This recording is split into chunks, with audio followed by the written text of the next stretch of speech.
नमस्कार दोस्तों, स्वागत है आपका साइंस विद सुनील में। आज आपके सामने जो थंबनेल दिख रहा है आपके सामने की GSAT-N2 एक सैटेलाइट है जो लॉन्च किया जा रहा है एलन मस्क की स्पेस एक्स के द्वारा। तो इसके बारे में चर्चा करते हैं कि क्या है GSAT-N2। तो देखिए, सबसे पहले बात करते हैं कि GSAT-N2 एक सैटेलाइट है जिसे GSAT-20 के नाम से भी जाना जाता है। एक कम्युनिकेशन सैटेलाइट है, संचार उपग्रह, जो अपनी कम्युनिकेशन सेवाओं को और भी बेहतर बनाने का काम करता है। इस सैटेलाइट की अगर बात करें तो इसका कुल वजन लगभग 4700 केजी है और ये स्पेस के अंदर लगभग 14 साल तक काम करने वाला है। कितने साल तक काम करेगा यहाँ पे? 14 साल तक यहाँ पे काम करने वाला है। अब ये काम क्या करेगा? पहली चीज तो क्या काम करेगा? कम्युनिकेशन इंफ्रास्ट्रक्चर को एडवांस करेगा। जो अपने यहाँ पे नेट प्रॉब्लम चलती है या नेट वेट जो चलता है, इसकी स्पीड कम आती है, ज्यादा आती है, ये वाली सिस्टम है, इसको क्या करेगा? इसको एडवांस बना देगा। दूसरा है IFC, इन फ्लाइट कनेक्टिविटी देगा। हवाई जहाज वगैरह के अंदर अपन जाते हैं, ट्रेवल करते हैं, तो उस समय नेट ऑफ रहता है। तो ये सैटेलाइट जब लॉन्च हो जाता है तो ये क्या करेगा? भारत के एयर स्पेस में भी क्या करता है कि आपको कम्युनिकेशन सेवा दे देगा। वहां पे भी आप फ्लाइट के अंदर भी आप किसी इंटरनेट को यूज में ले सकते हैं। यानी नेट स्पीड इसके द्वारा लगभग कितनी पहुंच जाएगी?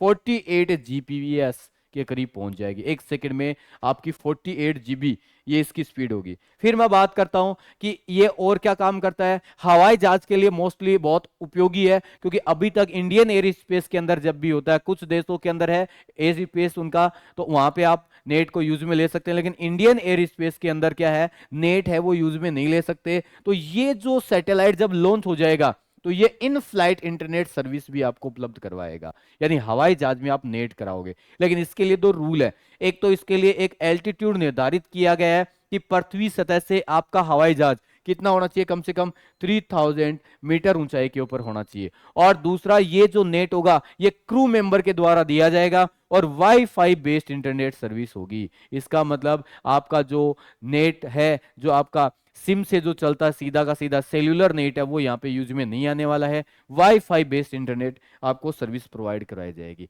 अब बात करते हैं इस सैटेलाइट के फीचर क्या है। इसके अंदर बच्चों दिए गए हैं 32 यूजर बीम्स दिए गए हैं, और ये यूजर बीम ही कम्युनिकेशन को और ज्यादा बेहतर बनाएंगे।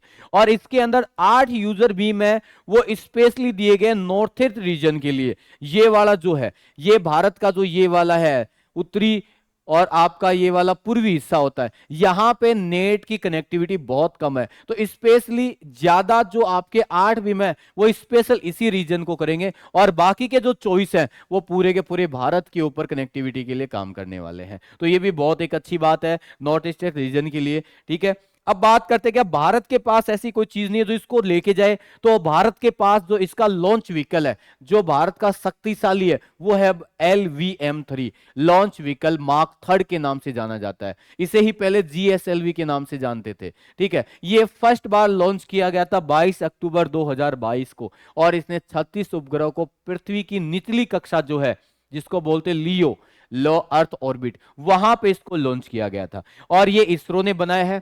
इसकी पेलोड क्षमता है, यानी ये लगभग 4000 केजी के उपग्रह ले जा सकने की क्षमता होती है। ठीक है, लेटेस्ट में इसके द्वारा चंद्रयान 3 को लॉन्च किया गया था।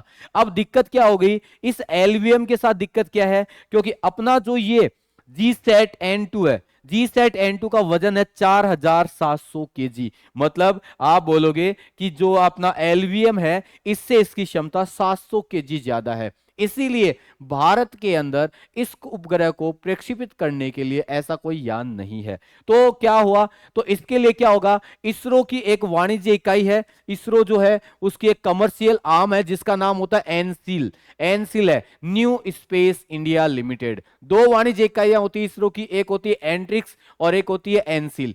एनसील का काम क्या होता है कि प्रोजेक्ट जो भी होते हैं उनके लिए कम्युनिकेट करने का काम। तो एनसिल ने क्या काम किया? स्पेस एक्स को हायर किया कि भाई ऐसा ऐसा उपग्रह है और इसको आपको हायर करना है, इसको आपको लॉन्च करवाना है। तो स्पेस एक्स के साथ में इन्होंने हायर किया, और इसरो और स्पेस एक्स का ये पहला कोलैबोरेशन है। पहली बार स्पेस एक्स और इसरो एक साथ में मिलकर किसी सैटेलाइट को लॉन्च करने वाले हैं। तो स्पेस एक्स के पास ऐसी क्या चीज है? स्पेस एक्स के पास है फाल्कन 9। ये स्पेसएक्स का हैवी लॉन्च व्हीकल है और इसकी क्षमता 4000 से 22,800 केजी के करीब है। लगभग 8000 तो ये कहां लेकर जाएगा, ये मार्स की क्षमता है। अगर आपको मंगल ग्रह पर भेजना है तो लगभग 4000 का पेलोड ले जा सकता है। और जीओ की बात करें, जीटीओ की बात करें तो वहां पे ये लगभग कितना लेके जाएगा, 8000 यानी 8 टन के करीब। तो ये एक ऐसा है, इसीलिए इसको यूज में लिया गया और ये रीयूजेबल लॉन्च व्हीकल है। अब भारत के क्या भविष्य में भी इन्हीं के ऊपर डिपेंड रहने वाला है? तो नहीं दोस्तों। क्यों? क्योंकि भारत है वो काम कर रहा है किसके ऊपर, एनजीएलवी के ऊपर, नेक्स्ट जनरेशन लॉन्च व्हीकल के ऊपर काम कर रहा है। एक ऐसा लॉन्च व्हीकल जो रीयूजेबल स्टेज में भी होगा। फर्स्ट स्टेज रीयूजेबल है। वर्तमान में फर्स्ट स्टेज क्या होती है, जब पहले वाला ईंधन खत्म हो जाता है तो नीचे का टुकड़ा टूटकर कहां गिर जाता है, समुद्र के अंदर गिर जाता है। अब अपन क्या कर रहे हैं, इस तकनीक के ऊपर काम कर रहे हैं। जिस प्रकार आपने एलोन मस्क का देखा होगा रीयूजेबल, वैसे ही कि फर्स्ट स्टेज है वो वापस क्या जाए, अपने लॉन्चिंग पैड के ऊपर आके लग जाए। तो पहला तो ये क्या है, फर्स्ट स्टेज रीयूजेबल होने वाला है। दूसरा ये क्या है, ये लियो के अंदर, लो अर्थ ऑर्बिट, निचली भूकक्षा के अंदर 30 टन तक ले जाने में सक्षम होगा पेलोड। और जीटीओ के अंदर जो आपकी भूस्तरीय कक्षा है उसमें 10 टन ले जाने में सक्षम होने वाला है।